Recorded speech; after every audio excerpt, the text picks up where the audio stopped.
Alors le plan d'action de ce workshop, 3 temps forts. Premier temps, je vais présenter le projet, je vais le soumettre aux 20 agitateurs experts du marché de l'emploi qui sont ici entre midi et 2. Ensuite, on va travailler, on va cogiter par groupe, 4 tables de 5 vont cogiter sur les 2 clés de réussite de ce projet du réseau social.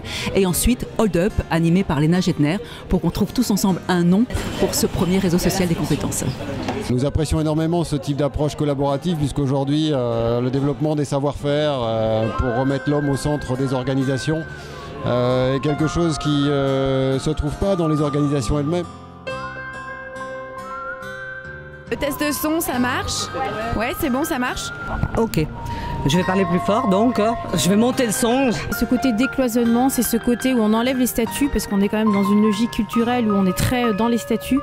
Et ce qui est important aujourd'hui, c'est ça, c'est remettre l'homme, la femme au cœur des organisations. Je trouve ça très intéressant au niveau des mélanges des compétences et surtout que chacun puisse apporter sa propre compétence et plutôt travailler sur le côté humain. Donc je dis waouh. Je pense qu'aujourd'hui les gens sont mûrs, effectivement, de ne pas tout attendre d'un pôle emploi par exemple. Je suis prêt à donner quelque chose pour recevoir en retour.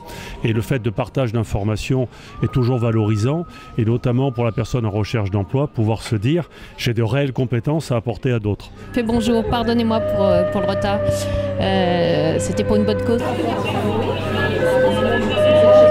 Le compte-rendu sur Paris, lorsqu'on parle de cible, pour eux, ils disent mais il n'y a pas de cible. Justement, il faut décloisonner.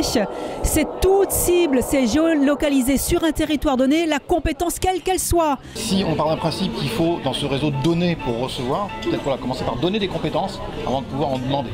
Après, sur la question du prêt de compétences et des 5 heures de compétences, on se demandait si 5 heures ça suffisait.